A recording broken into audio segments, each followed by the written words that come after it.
Hey Tim, haven't seen you Hello. in a very, very long time, or haven't spoken in a long time. No, I think it I can't was, even remember when we saw each other last. well, I think the last time we spoke, I was living in Norwich. So we're probably talking about 10, 11 years ago, because I moved away from there 2013.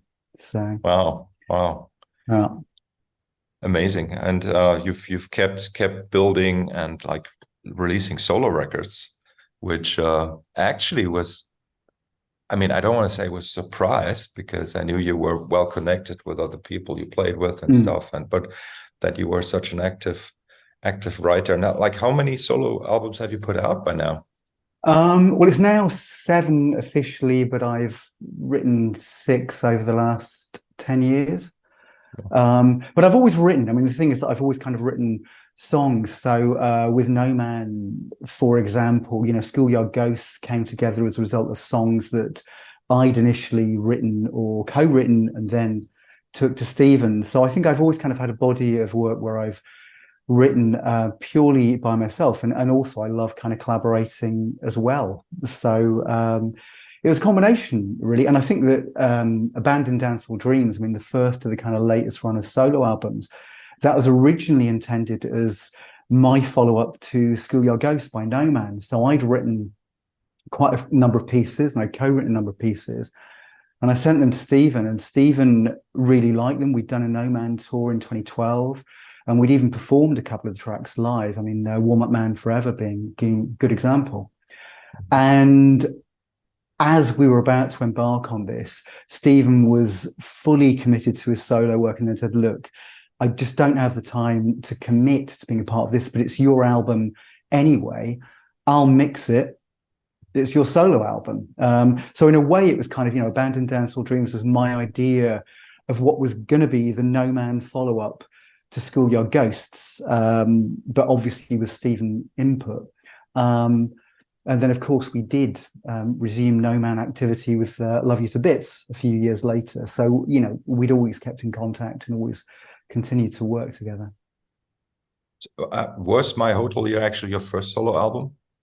Yeah, it was. I mean, although I never really considered it to be a solo album in the sense Mm. that I kind of dictated it and obviously got the mixing engineer involved, David Picking, and got the musicians involved. But to me, My Hotel Year was a way of collecting lots of disparate projects. Because at the time, we'd been working in Centrazune. I'd been working with Stephen Bennett in Henry Fool. I'd also been writing with Mm. Hugh Hopper, who used to be in Soft Machine. Mm. And none of these things were going anywhere. So I kind of had about six different projects that were going nowhere. And I thought, okay, I'm going to put an end to this. And I just selected what I Mm. thought were the best of those pieces, Mm. and then got David Picking to mix it, so it had a sense of coherence. Mm. But yeah, it never really felt like a kind of solo album where I had an idea for an album, a thread running through it. It was much more like five or six disparate projects. They're going nowhere. Let's get the best elements. So, in all of those, there's tracks that you and I have done that we haven't released. There's tracks that I've written with Hugh Hopper that we've never released, and so on. So that was what I kind of consider My Hotel Year was Abandoned Dancehall Dreams. Although I'd conceived it as a No Man album, it was conceived as an album. I went into this thinking, okay, this is the album. These are the tracks. I'm building towards something concrete. So in terms of the artwork, the themes, the music itself, it was much more focused. My Hotel Year is weirdly, it's a collection, it's a compilation.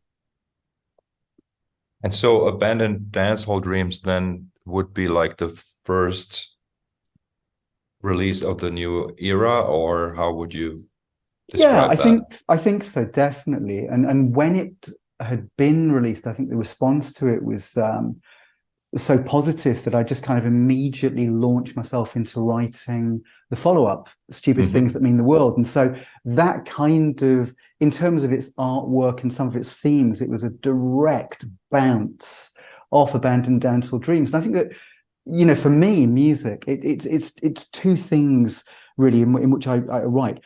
One is you go against everything you've ever done and you rip it up. Mhm. Two is the album is a continuation of what's gone before. So if I think in terms of No Man, Flower Mouth was a logical continuation of what the band had been working up to. Once that had been done, Stephen and I ripped the rule book up and we did Wild Opera. Again with No Man, I think Together with Stranger came directly out of the emotions and experiments that we'd started on Returning Jesus. So it was a logical follow-up. Whereas when I was working with you with Centrazine, that was another scorched earth policy. It was like Wild Opera. It was, we're going into this with no preconceptions.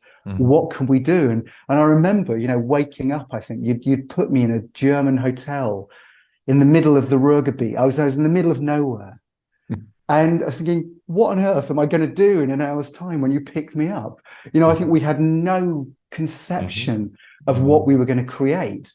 And that was exciting in itself. So, making an album like Wild Opera was exciting because Stephen and I just gave ourselves an hour to write, record, complete pieces of music. And over about a year, we came up with 30, maybe 40 pieces, many of which haven't been released. Some of them we kept as they were because they just sounded right. We were never going to improve upon them. Some of them we developed into more complete songs. And that was exactly, I suppose, the process we used with Centrazine, that we went into this with no ideas. And I think over 2 days, we probably produced, 2.5, 3 hours worth of music? Yeah. Which we then drew on for the next 3 years, Yes. Yeah, it's a fascinating process. I mean, in music, it's not something. I mean, just instrumental music.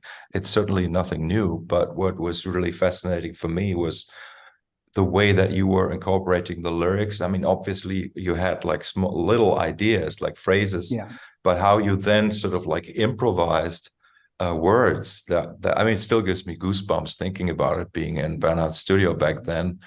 And you were coming up with these really great, still think really great lyrics. I think as well, I think what it was on the spot because basically, you'd brought me over there and I felt I had to deliver. So in a sense, there was a kind of a tension within me because I thought, I have to do something.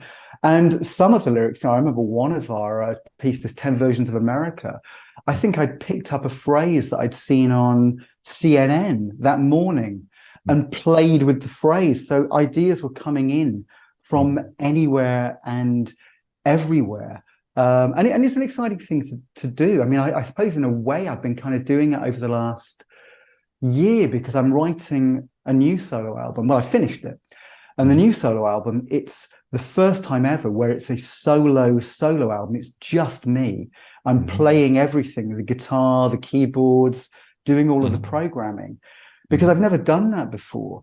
And partly, throwing myself into it, as soon as I kind of got a key to it, the ideas just flowed. And I think that was similar to Wild Opera. It was similar to Centrazine, that when you find yourself in that zone, if it clicks with the musicians you're working with, which obviously in the solo case, it clicks because it's me I'm working with, the ideas just pour out. And in some ways, you don't quite know where they're coming from. So I'm now kind of going through the process where Stephen is mixing some of my work.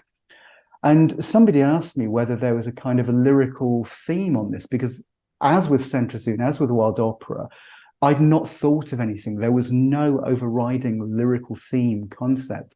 This was just what I was feeling when I was waking up. So all of the tracks on the album, I've probably written about 23 tracks.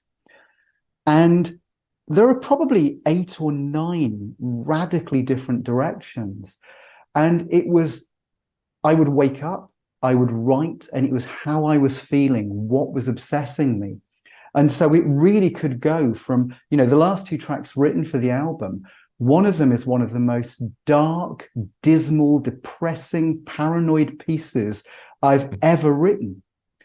The piece that followed is possibly the jolliest electropop song I've ever come up with, even though the lyric is about communist Czechoslovakia. But it's what was preoccupying me in that moment. So it's kind of, of course, to an extent, you refine what you're doing, as we did with Centrosune, as we did with some of Wild Opera, but it's about capturing that feeling and capturing it effectively. So for me, I think that, music, it goes through two channels for me. It's either thinking, this is something I've not developed fully, it can be explored more. So somebody like Talk, Mark Hollis, or even Van Morrison, or I was going to say Miles Davis, but Miles Davis had radical shifts in his career. But there's a kind of a logical evolution. Mark Hollis's career seemed to be building to a point of silence where he had a certain sound, and that sound became more abstracted, more pure as he went on. And then you have the Bowie Prince approach, which is you're taking ideas from everywhere. You are the magpie, you are the squirrel, you're just kind of looking at everything around you and it's coming through. And to an extent, I suppose Miles Davis fits more into that as well, where Miles Davis and David Bowie never lost their voice. If you listen to that central core voice, it's a voice that you hear throughout their entire careers. And yet the superficial elements of what they did radically shifted as their careers progressed. And as I said, I've always been fascinated by these things. I guess on one level, David Bowie, Miles Davis, is kind of creative ADHD, whereas people like Hollis, people like Van Morrison, it's a bit like Dennis Potter once said, I've got this small plot of land and I keep on finding a tiny, tiny bit. And then I find another bit beside it. So in a way, it's remarkably connected. I think Zappa, whose music did shift, to be fair, but Zappa always said he was writing one composition throughout his life. It was all connected. But I think there are two kind of ways. There are ways where you just kind of feed in on yourself on that small plot of land that's yours, that's your emotion, your quite limited set of tastes, and you investigate that blade of grass, then that blade of grass. And I think that's the Hollis way. Or there's this thing where you are the Bowie, the Prince, the Miles Davis, where you just kind of look at that world around you and you filter it through your limited persona, because of course we're all limited by our abilities and so on. Yeah, so with lyrics, how much would you say of your lyric writing actually has a direct personal experience as the basis, or at least for the inspiration or the sort of like the imaginary world that you can build around something? Does it always have something to do with something personal, or could it be totally like a fantasy novel where everything is made up? Yeah. I think that it always has a personal connection. So when I was writing Lost in the Ghostlight, which was the only time where I wrote and I wrote an essay and an entire discography for a band and an entire history of a person's life, but I still felt myself emotionally connected to it. And in some ways, I still, even though this character was 20 years older, the idea is that the character is 20 years older than me, who has experienced a different creative life. It was partly a kind of a love letter to the album, which I think the album Years also is a love letter to the album. But it was also about how people who were revolutionized in 1967, who felt they were making a difference to society with music, how they then felt in the 1990s and the 2000s, when everything had been reduced to commerce or playing to 50 aging fans in a town hall in Blackburn. So it's how do you feel when at one point you felt you were changing the world, and now all you're doing is reinforcing genre stereotypes. So there was an aspect of that. And of course, I've never wanted to sort of rest on what I do. So within the character, some of the contradictions were my contradictions. Some of the experiences of the corrupt music industry were my experiences of the corrupt industry. Though overall, it was a story about someone else that I'd even researched. I remember on Abandoned National Dreams, there's a song that I wrote with Andrew Keeling. And because I know of Andrew Keeling's interests, I deliberately wrote it about someone working in a factory in Lancashire in the early 1900s who had been, in a way, carried away by the promise that she'd read in novels or the promise she'd heard in a passing piece of music. And I went into great detail, actually studying a particular factory in a particular town, what the escape route would be for this person. So, you know, when I get involved in the story or the fantasy lyric, I take it quite seriously. But I guess I also have the personal element where I suppose I always felt that I escaped my restrictive and restricting background as a result of being blown away by music, film, literature. Yeah, I do remember vividly the extent of your curiosity. And I feel, I mean, I don't, you tell me that that's still like a big driver of at least, I mean, I know of your music, exploring music of others, but also your lyric writing and also your music writing. It's kind of interesting to me, because you need to understand that because I work purely in instrumental music, that level that you kind of like have in your work, to me, from the outside, it looks like it's two things that you bring together. So I would also maybe like to hear something from you about how you see how the two worlds of the creating of the sound or the written word and the spoken word and the sung word and the arranged word into musical context, how that all relates to each other. Well, I think I've always been drawn to the word. You know, I used to write short stories and poems when I was in my teens. And I think that I found that lyrics were a better way to express some of those ideas more succinctly. And you're right, it's often a combination of fantasies or even political ideas that will fascinate me, but also personal experiences. You know, as I was going to say about the new album, I was surprised that when I was listening to the mixes that Stephen gave me, somebody had asked me whether some of the personal difficulties that I've experienced over the last couple of years, whether they had found their way into the lyrics. And I thought nothing of it until I read 2 or 3 of the lyrics and thought, they're in there. So subconsciously it comes through. Some of the difficulties that you're facing. So I think creativity for me, whether it's music or the written word, it's a combination of intention and accident, always.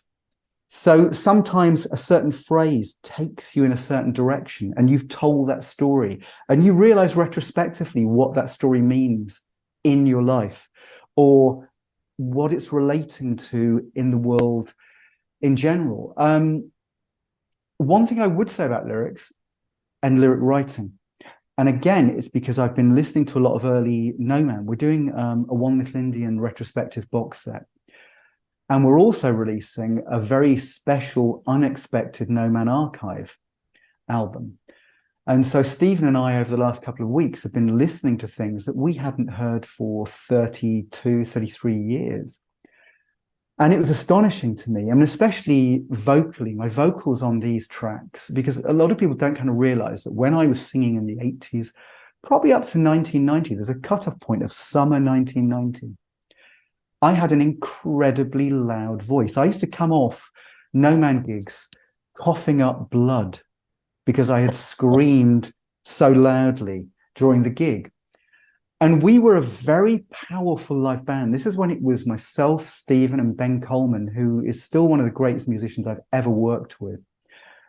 And it was almost like you had this 3 frontman band because we worked with backing tapes.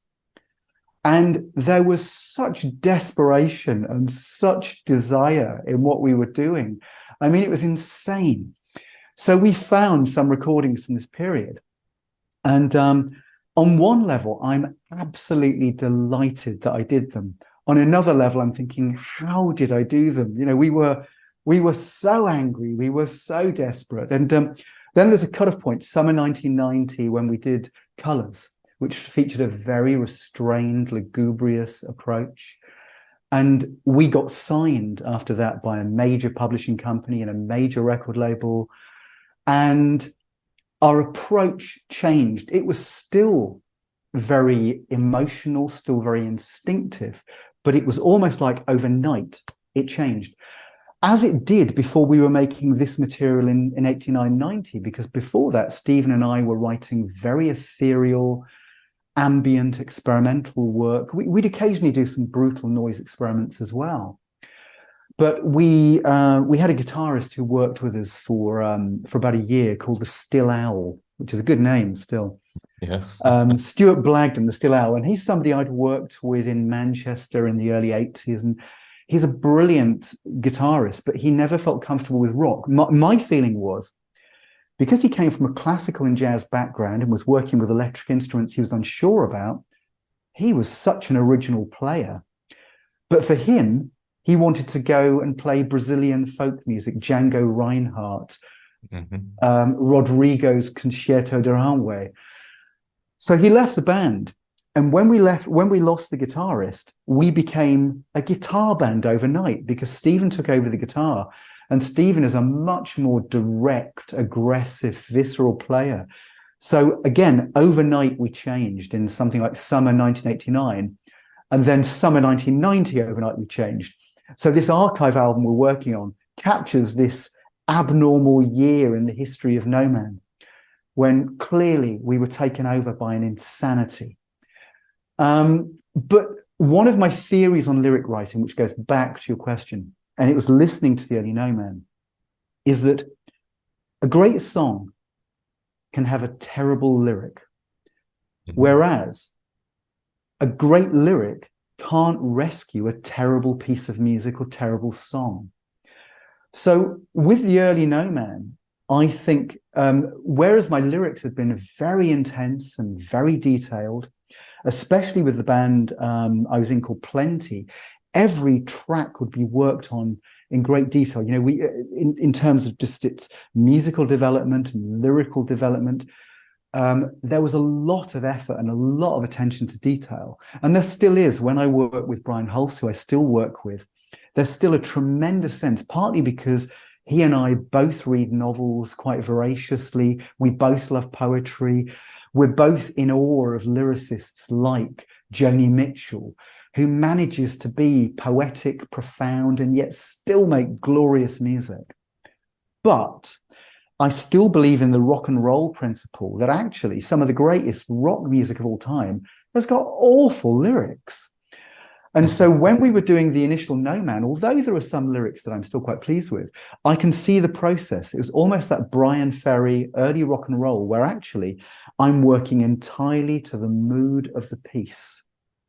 So the lyrics weren't as detailed, weren't as profound, but perhaps up until Flower Mouth. I mean, profound, you know, I don't mean it in that sense, but they weren't as meaningful, perhaps up until Flower Mouth, because it was actually, we were trying to create an experience that changed people.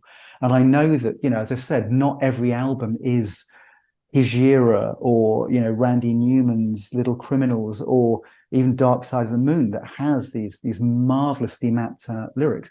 So I find that I tend to write lyrics to the project, if that makes any sense. So when I'm writing with Brian, I know that these are detailed, heartfelt pieces. And so the lyrics are as detailed and heartfelt as I hope the music is. The same goes for working with Peter Chilvers. I think some of the best lyrics I've written have been with Peter as well. I think that, you know, Modern Ruins, I think it's got some of the strongest lyrics I've written. And with No Man, we're more about the overall sensation. This is a musical experience that we're trying to convey. And sometimes you know when you're doing that a clever lyric doesn't make the song any better. In fact, a clever lyric can often make the song worse because it can distract. With No Man, we're trying to create a world of imagination. Of course, there are lyrics that are meaningful. Of course, there are poetic moments. But generally speaking, we're wanting the overall effect. It's the love of the album. It's this idea of the artwork, the lyrics, the music. They're attempting to change an emotional state or influence an emotional state. Whereas with other projects, definitely these are things that I will take an awful lot of time laboring over the rhythm of words and every single word. With Centrozone, with Wild Opera, this was an entirely different process again. And perhaps this is what I was doing with the solo album, the latest solo album, where it was, how do I feel? What's happening now in this moment? And so there's an improvised quality where the lyrics are just spewing out of me without me perhaps even knowing what they mean. And then at the end of it, I either keep it because it works within the context of the music, or I just slightly alter it so it has some kind of sense and meaning to me. But sometimes they just come out fully fledged. So, for example, the track I was saying, the most dark and dismal piece I think I've ever written, which was just before the almost holiday summer electropop anthem. It's a tremendously coherent piece about a totalitarian state. And I was thinking, how has this even come out of me? But it was in effect almost about, let's say, a Russian general who in some way has been washed out of history. And it was a coherent piece of work from start to finish. And the same happened weirdly. I remember one of the first tracks I ever wrote with Brian Hulse, and This Side of the Border, I think. And it was utterly bizarre in that it had this very specific East German behind the wall escape lyric. Maybe I've been reading too much John le Carre at the time, I'm not sure, but it just kind of came out without me necessarily thinking about it. But then again, to go back to one of your things, even though that story is about a life I've never led, a world I've never experienced, I immediately found myself locked into the mind of the protagonist in that story. Their desperation, their fear of being caught in the spotlight. So it becomes a personal, emotional song, even though it's got nothing to do with me. I mean, that's all super fascinating. And so now going back to what you said about writing to the mood of the music, sort of like almost, let's say, almost catering to what is there. So now being in the situation, like you being in the situation where you're also the musician playing the instruments or writing the music, so you're doing everything. It's kind of fascinating to me, like what happened there, like because you have the option to kind of like go back and forth in either direction at all times. So you could, you know what I mean? Like it's much more complex in a way than working with somebody else, because you have more freedom to have like feedback loops, and you can respond to yourself in any possible way. So how did that? So what does that song sound like? It's remarkably similar. It's a remarkably similar process. And I've always written, I've written songs myself ever since I started playing instruments. So when I was in my first ever band, I actually used to play organ live. I would play simple organ stabs and so on. So I've always kind of written, and again, on the very earliest No Man work in the late 80s, quite a number of those pieces would have been singer-songwriter pieces that I'd have written on a guitar that had strings missing, or my cheap organ, when it's all I could afford. So I've always kind of written, but in a sense, when I go into writing, it's exactly the same. So if you were to send me a piece now, or Stephen, or Brian, or Peter, I'd be listening to that. First of all, can I hear a melody? This is the important thing. I've got to be able to hear that I can do something with it. Even if it's like things I've done before, can I do something slightly different with it? So first of all, it's, can I hear a melody that I like? So I almost always, write to the melody. So I would say in 85, 90% of times when I'm either responding to something you've sent me or responding to something I've just written, and I don't know what I'm going to write. When I wake up, I do not know what I'm going to write. It's a sound that gets. So the music is first. The music is first. The sound is first. Is always first. Always first. Even with me. So it's basically the same process. So I write the piece, And I then go where the piece takes me. And this piece, as I said, it could be this dark, dismal thing, or whatever happened, this incredible sense of optimism that perhaps I was feeling that day, that, it lifts. So it can be a sound that inspires me. It can be a chord. Because I consider myself to be a non-musician. I mean, I can play and have been able to play since the 80s, all your basic chords, all of your 3-chord tricks and so on. I know them. And sometimes I still get pleasure out of that. But generally speaking, I just pick up a guitar and I hear something. Because I'm not a musician, I don't know what chord. It might be just something really dull like D major 6, but I don't know what it is. And so where does that take me? And the same with writing on the keyboard. And one of the things that I always quite liked is the Warm Up Man Forever, which is it's one of the more popular solo pieces. And I love the fact that most musicians I work with say, you do know that a proper musician would never have written that. The interval between the verse and the chorus is ridiculous. I don't know that. It's just what sounds right to me. So again, I can sort of have compound chords or dissonances because, yeah, that sounds good. So it's the same process that basically when I write instrumentally, so even a singer-songwriter piece, like Sweetheart Raw, one of the early No Man pieces, or Back When You Were Beautiful, a No Man piece, they began with me just writing a sort of 4 to 6 chord acoustic piece, strumming. I've always been able to do your kind of Neil Young troubadour in the bedroom thing. And then I'll take it to a superior musician like Stephen or Michael Bearpark or Brian, and they might do a chord inversion or a key change, or maybe even add a chorus because they think, okay, this chord shift works. But generally speaking, again, it's responding to that. But on the other hand, I always write. So I'm always jotting down musical ideas. If I'm wandering around IKEA and an observation hits me, it's in the notes on my iPhone. And it was always on a piece of paper that I used to carry around me on buses in Warrington. If I'm witnessing that argument and that near killing in Norwich at 3 a.m. in the morning, it's being documented. So I'm continually writing. So phrases are coming to me. And sometimes, as with, say, the centrozoom, I might have a few phrases and that works with the rhythm of the music and it works with the feel of the music or the titles. I continually collate song titles. The supermarket in Gütersloh. Yes, the supermarket in Gütersloh was tremendously inspiring. Yeah, I would stand around, look at the vegetables, feel the quality of that German rye bread. It was incredible. And then witness the discussions. And the thing is that obviously in Germany and the Netherlands, I am like a garden gnome. Everybody is obviously 7 feet tall.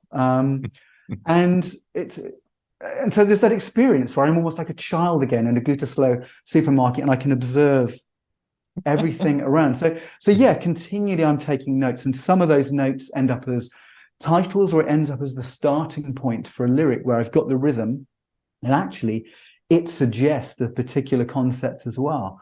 But generally speaking, with the centrozoom, with Wild Opera, there was a sense of it being an ebullient chaos, which I really liked, because sometimes you can get meaning from chaos. The William Burroughs cut-up method of literature, which I guess it's close to, in a way. He would write and then he'd cut them up, and Bowie, of course, stole this, and you put them together and then there's new connections.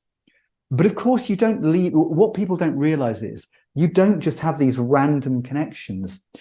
You see the connections, and maybe, let's say, out of 10 cut-ups or 10 random lyrics, 3 work. That's what you go with, and then you extend it.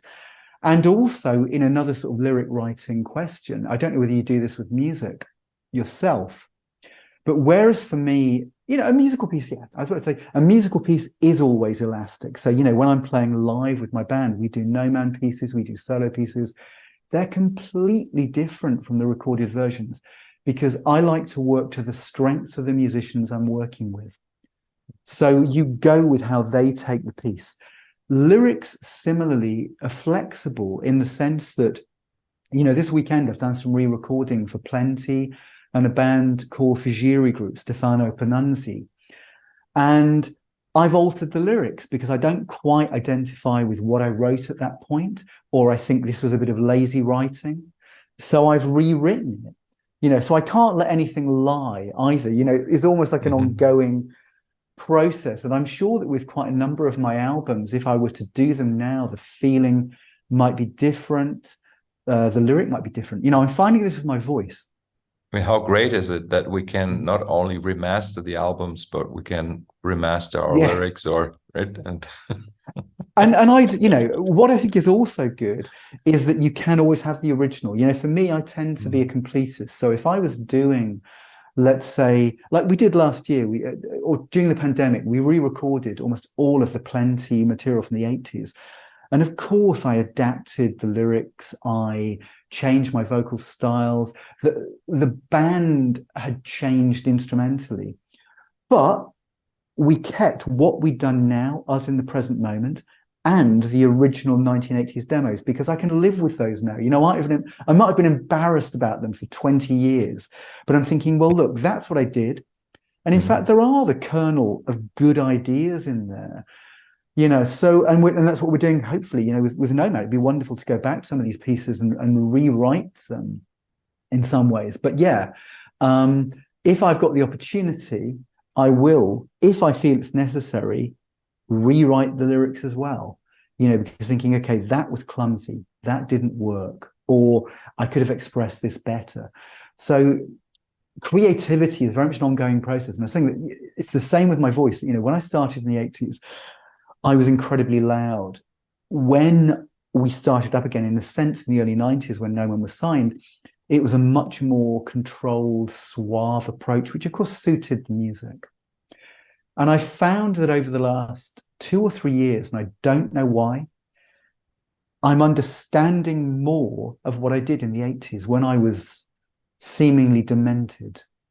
I think, okay, I can hear this and why it works. And Stephen sent me a couple of demos that we did when we first started working together. You know, the story is true that we talked on the phone, we'd written letters, we'd sent mixtapes to each other. I then went to his house and we talked for 4 hours.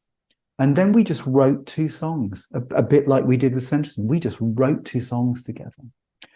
And one of them was this 8-minute stately ballad with an epic rock finale. And another one was a 2.5-minute brutal slab of noise called Screaming Head Eternal.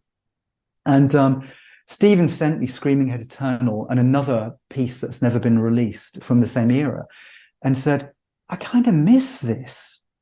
And I understood exactly what he meant.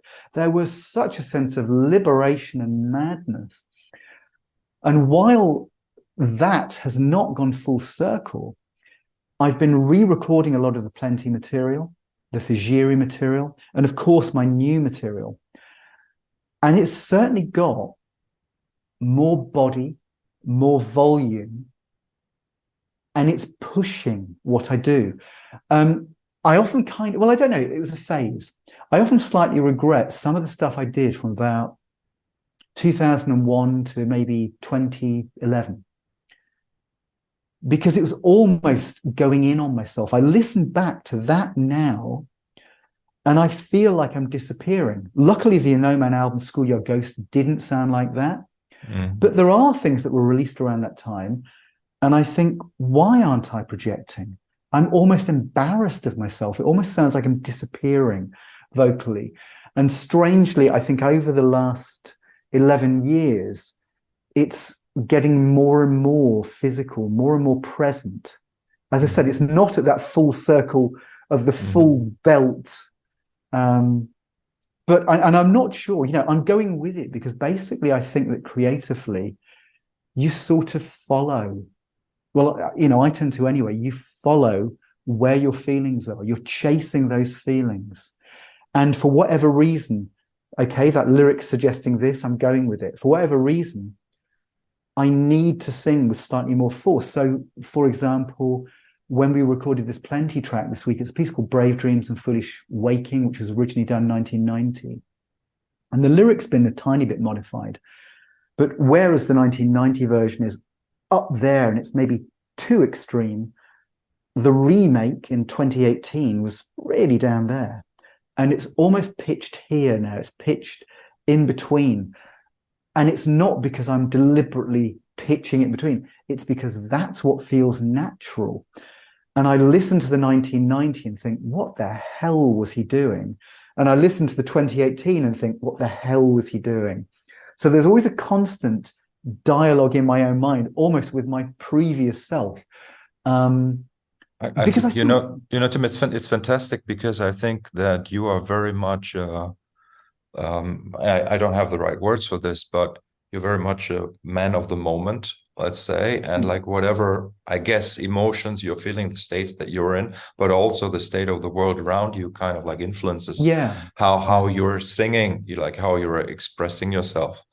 And I know, it's funny because I've been a fan of yours since sort of like 95 or something. I think I kind of get it, like, if you know what I mean. I can hear it in your voice. I can hear it in the way that you write, in the way, as you say, like in the volume, in the and so. And this maybe kind of like kind of attaches to what you're doing with that podcast you're doing with Stephen, going through it, those album years. The or album what is years. it called? Yeah. Okay. So I think that also probably the music that you're listening to is having a big influence on where you are going or where you are musically yourself, right? So that's why I'm curious. So what music did you listen to in the 80s when you were singing much louder than you did later on? Or was there a particular artist you discovered that made you kind of like go softer in the early 90s? I don't know. There might have been. I mean, it's a difficult thing. Yeah. I mean, again, my relationship to music shifts. So there are favorites of mine that have always been favorites of mine. But I'd say that, let's say, I'm not one of those who I loved this when I was 15, so I love it now. I hate a lot of what I liked when I was 12, 13, 14, 15, but maybe I like 40, 50% of it. Again, my relationship changes. I mean, influence to an extent. I mean, when I started, I suppose I was very influenced by, I guess there were a few singers. There was also the goth scene was surrounding. When I was starting up, there was that very dark goth scene. And while not being a huge fan, always had a strong interest in, say, Sisters of Mercy or Nick Cave and The Birthday Party and so on. But, when I first started, my idols in terms of singing and creativity might have been, Kate Bush always, but Peter Hamill, Peter Gabriel, Robert Fripp was certainly always there. Brian Eno was always there. David Bowie, of course. Since 2019, for obvious reasons, there's been a massive change in the way in which people communicate, the way of the world. It seems a lot more precarious, a lot more dangerous, a lot more restrictive in some ways. And I have absolutely no doubt that the seeming pressures of contemporary life are impacting on my work, even without me knowing it. I think that's possibly what's driving some of this.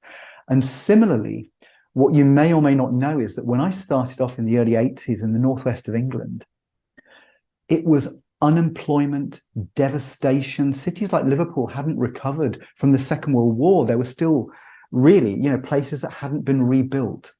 It was extraordinarily poor, extraordinarily difficult.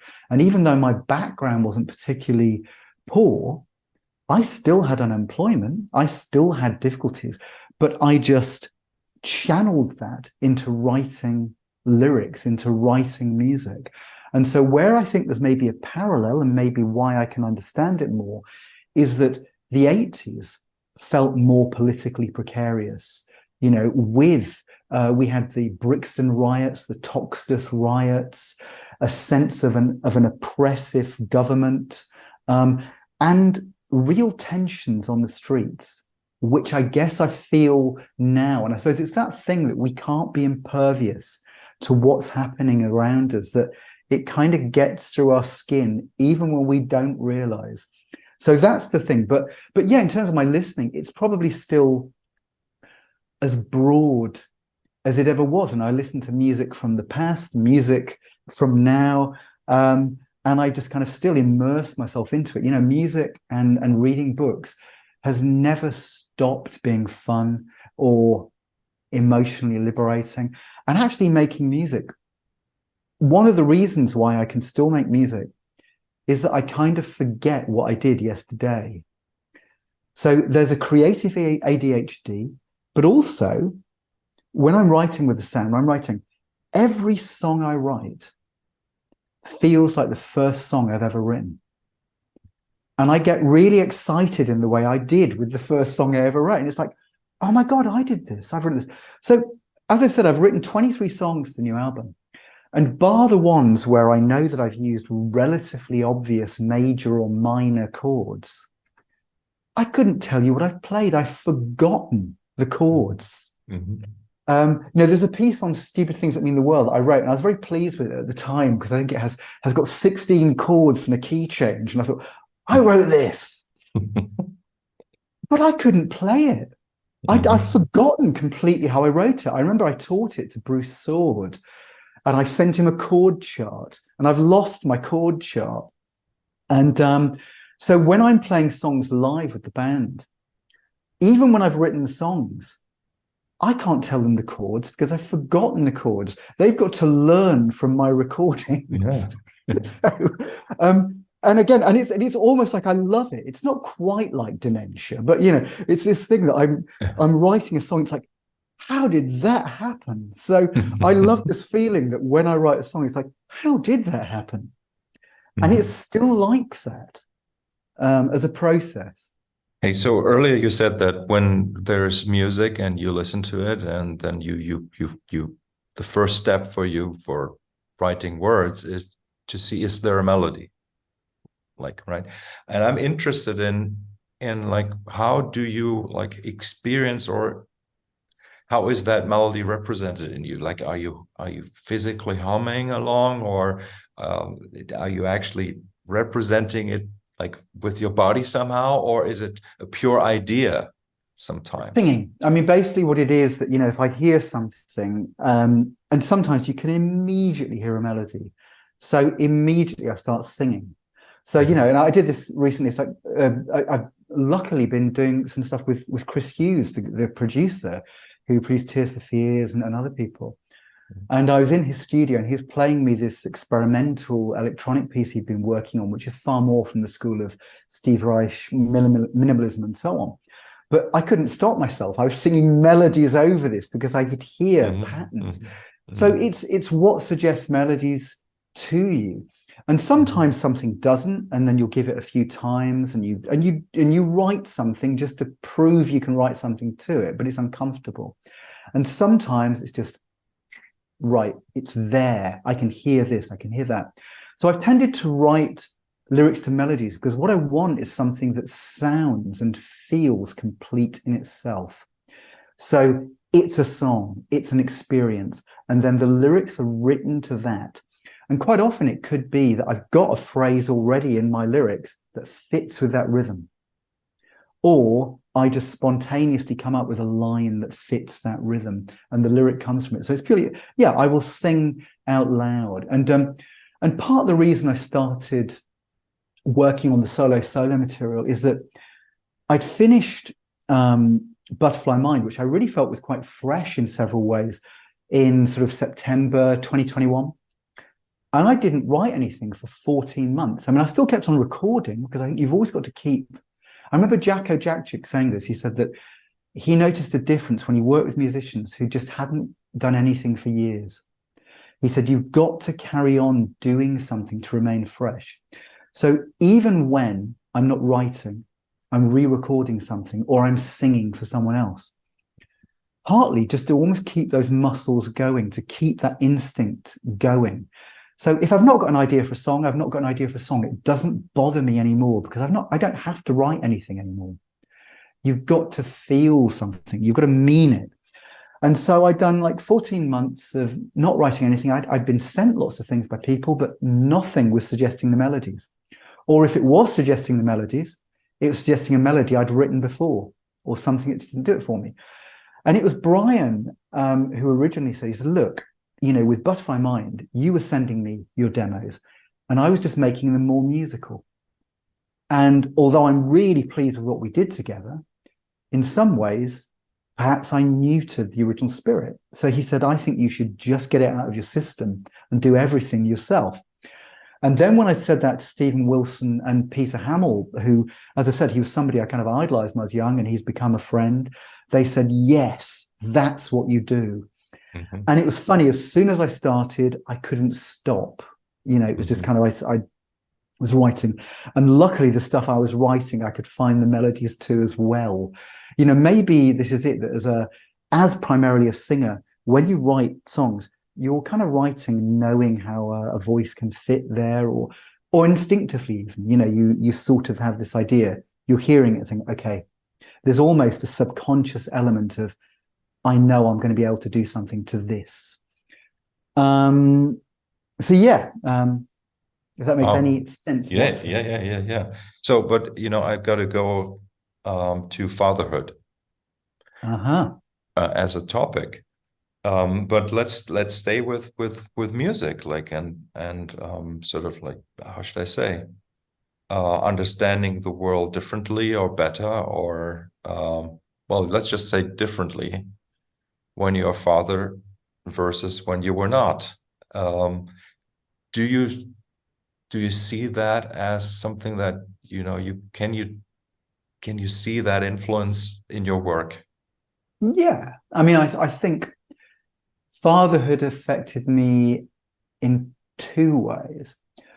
One is I think I've been a lot more productive since I had a child. And I think that's because you realize how little time you have. Suddenly, time becomes even more pressured, even more present. And so I think that I have written more because I felt compelled to write more. And also I think that when you're a father, when you're a parent, you have less time available. And when I first wrote the stuff with Stephen, we were really prolific. And the reason we were prolific is I'd go to his house maybe once a month, and we had 2 days. And we crammed a month's worth of stuff into 2 days because we knew that's all we had. This was before you could send files to one another. You were just working in the here and now. So we'd often write anywhere between 3 to 10 pieces in a weekend because that was the time we had available to us. And I sort of found that, since becoming a father, I've written more because I realized, I've got a lot less time ahead of me than I have behind me.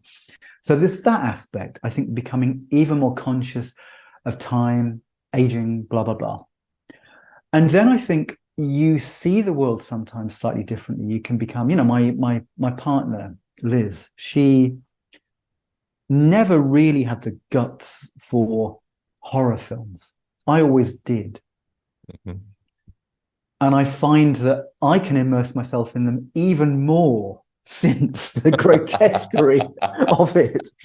Whereas she cannot watch anything that is particularly grotesque or depressing. So, my art film and horror film consumption has gone up. Hers has disappeared. And I think it's the same thing. I think sometimes you become more frightened, more sensitive, and it's the way of dealing with that. So, Flowers at the Scene, the title track from Flowers at the Scene, it's a genuine sort of story. So I wrote an entire story around it, but it really is a newspaper headline of a kid who'd been stabbed at a bandstand. Now, that, as a parent, sometimes it just affects you far more because you think that kid was my kid's age. And all they were doing was standing by a bandstand and they got randomly stabbed to death. And then there were flowers by the bandstand. So I wrote the lyric almost spontaneously because clearly being a father, it makes that random headline way more personal and way more interesting to you. So yeah, you know, of course, the way in which you view the world, you know, I worry about how polarized things have become, you know, the way in which politically it seems exacerbated by social media that the extremes of right and left are no longer communicating. There doesn't seem to be communication. There doesn't seem to be forgiveness. It seems to be, you know, a slightly more turbulent, frightening world. And while I would have been aware of that anyway, I think I'm hyper aware of it because I got a 12-year-old. Because I don't want that child to be cut adrift for a stupid mistake or a stupid phrase or doing things that kids do. You know, we all go through this. And certainly as an adolescent, though I did some things I'm still very pleased with, you know, the amount of books I read or films I watched or albums I listened to, or even friendships I made. Some of those things I'm proud of, but some of the things I'm not. You know, I did stupid things when I was 13, 14, 15, 16 because I was a damaged child from a damaged background. That's what you do. And so I think that the capacity to make mistakes is lesser than it was when we were younger. And the world seems even more polarized. And it seemed pretty polarized then to an extent, as I said, certainly in Britain, where we were going through a massive recession. And in the Northwest, where I was, you know, there's a great book I bought the other week, actually, partly because it just captures something. And it's called Youth Unemployment. And it's a photojournalistic book from 1981. And it's capturing Newcastle in 1981 and these lives that were lost through unemployment. It's how they're spending their days in these almost bomb sites of houses. And as I've said, while I came from a sort of slightly more plush village, I wasn't that far from those bomb sites and those cities. And I experienced it. You know, I would go into those areas. So it was quite evocative of something I remember. And yet it seems, what's weird is it's 1981. Looking at it now, and as I show my 12-year-old, who's obsessed with history, which is interesting, he says, God, this could be the 1920s. The level of deprivation, the level of waste, the way in which the houses look. And I think that is kind of interesting that, you know, there was in the neglected north of England of, you know, the 1980s, there was still an echo of 1930s hardship, 1940s war, and so on and so forth. But yeah, that's a long-winded way of saying that having a child definitely does influence my writing. Thank you. Let's leave it at that for today. No, it's good. Well, I think, you know, we always kind of got on when we met up, I guess, didn't we? Yes, We always had something to talk about. And it's interesting, I've noticed on your podcast show, you've talked to so many people I've worked with. Yeah. What have I done to offend Marcus? What have I done to offend him? Did we leave on such bad terms? I didn't think so. Yeah, next will be Lord Chilvers, I guess. I want to talk to Peter. Yeah. Okay. No, that would be good. Well, Peter, again, I think, you know, he always remains very nice and very open. You know, he's a lovely person to work with. I think when I work with Peter has much more of a strong sense of his own identity and taste. So I think that what we works within a stronger set of parameters than a lot of other things. But I think within those parameters, you know, as I hope the best songs of modern ruins prove, that we could still do new things with it. And also, you know, he's continually refining his taste with sounds. So when I next work with him, it might be in an emotionally similar territory, but he will have found a new way to express what he expressed last time, you know. So yeah, obviously somebody I'm still in contact with and still a friend of, but yeah. So I'm gonna later today, I'm going to go home and I'm going to find my Returning Jesus CD, and I'm going to play that wonderful album to my daughter, for my daughter. Thank you. How old is your daughter now? She turned 4 yesterday. Okay. So, because Sammy is about to turn 13 next month. So that will be another interesting experience. Yes. So, but yeah, obviously it'd be lovely to talk about fatherhood, work, other things, and maybe even as well to do something else at some point together. Yes, that would be wonderful. Thanks for now, Tim. My pleasure. Say hi to everyone. See you. I will do. Yeah. Bye. See you soon. Bye.